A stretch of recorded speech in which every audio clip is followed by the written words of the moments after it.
ओम श्री गणेशाय नमः। ओम श्री रामायण पाठ आरंभ। ओम श्री सीतारामचंद्राभ्याम नमः। ओम हे भोलनाथ माता पार्वती, ओम हे माँ दुर्गा, ओम हे श्री सीताराम जी, ओम हे हनुमान जी।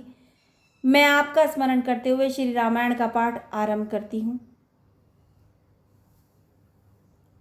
आपके श्री चरणों में मेरा सादर चरण स्पर्श है, प्रणाम है और नमस्कार है। आशीर्वाद दीजिए। ओम हे हनुमान जी, आपको मेरी ओम जय सीताराम जी की राम राम जी। ओम 31वां सर्ग।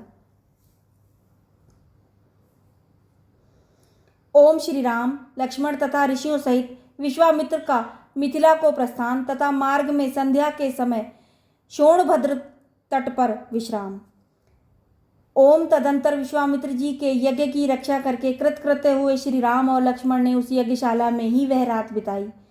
उस समय वे दोनों वीर बड़े प्रसन्न थे, उनका हृदय हर्षोल्लास से परिपूर्ण था। रात बीतने पर जब प्रातःकाल आया तब वे दोनों भाई पूर्वाहन काल के नित्य नियम से निवृत्त हो विश्वामित्र मुनि तथा अन्य ऋषियों के पास साथ साथ गए। वहां जाकर उन्होंने प्रज्वलित अग्नि के समान तेजस्वी मुनिश्रेष्ठ विश्वामित्र जी को प्रणाम किया और मधुर भाषा में यह परम उदार वचन कहा। मुनि प्रवर, हम दोनों किंकर आपकी सेवा में उपस्थित हैं। मुनिश्रेष्ठ, आज्ञा दीजिए, हम क्या सेवा करें।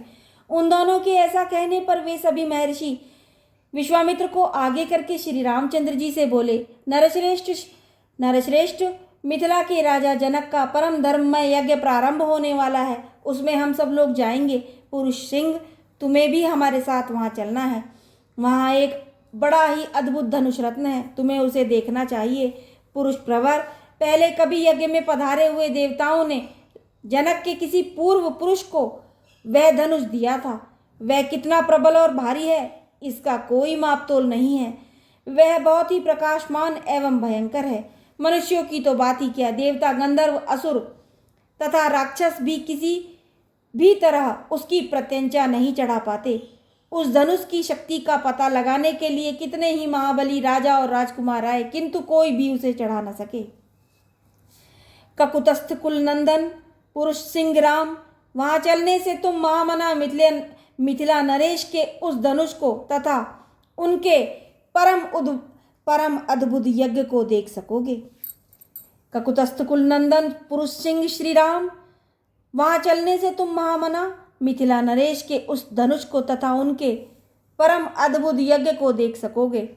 नरश्रेष्ठ, मिथिला नरेश ने अपने यज्ञ के फल रूप में उस उत्तम धनुष को मांगा था, अतः संपूर्ण देवताओं तथा भगवान शंकर ने उन्हें वह धनुष प्रदान किया था। उस धनुष का मध्य भाग, जिसे मुट्ठी से पकड़ा जाता है, बहुत ही सुंदर है।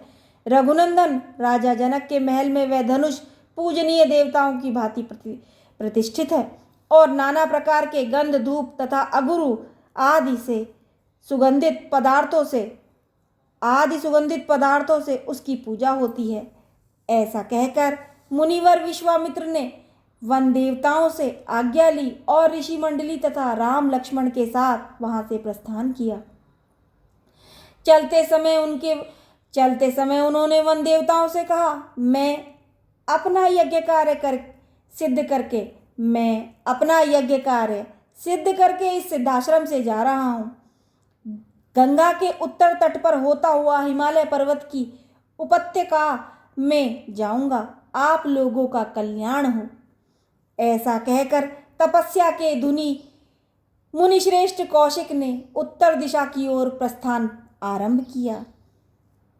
उस समय प्रस्थान के समय यात्रा करते हुए मुनिवर विश्वामित्र के पीछे उनके साथ जाने वाले ब्रह्मवादी महर्षियों की 100 गाड़ियां चली। सिद्धाश्रम में निवास करने वाले मृग और पक्षी भी तपोधन विश्वामित्र के पीछे पीछे जाने लगे। कुछ दूर जाने पर ऋषि मंडली सहित विश्वामित्र ने उन पशु पक्षियों को लौटा दिया। फिर दूर तक का मार्ग तय कर लेने के बाद जब सूर्य अस्ताचल को जाने लगे तब उन ऋषियों ने पूर्ण सावधान रहकर शोणभद्र के तट पर पड़ाव डाला। जब सूर्यदेव अस्त हो गए तब स्नान करके उन सब ने अग्निहोत्र का कार्य पूर्ण किया। इसके बाद वे सभी अमित तेजस्वी ऋषि मुनिवर विश्वामित्र को आगे करके बैठे। फिर लक्ष्मण सहित श्री राम भी उन ऋषियों का आदर करते हुए बुद्धिमान विश्वामित्र जी के सामने बैठ गए। तत्पश्चात महातेजस्वी श्री राम ने तपस्या के धनी मुनिश्रेष्ठ विश्वामित्र जी से कौतूहल पूर्वक पूछा, भगवन, यह हरे भरे समृद्धशाली वन से सुशोभित देश कौन सा है? मैं इसका परिचय सुनना चाहता हूँ। आपका कल्याण हो। आप मुझे ठीक ठीक इसका रहस्य बताइए। श्री रामचंद्र जी के इस प्रश्न से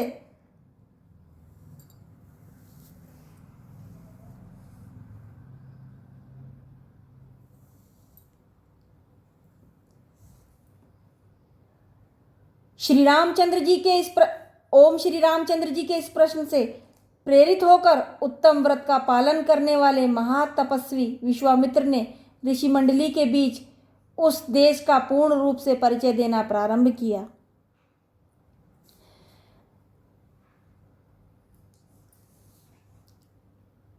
इस प्रकार श्री वाल्मीकि निर्मित आर्ष रामायण आदि काव्य के बालकांड में 31वां सर्ग पूरा हुआ।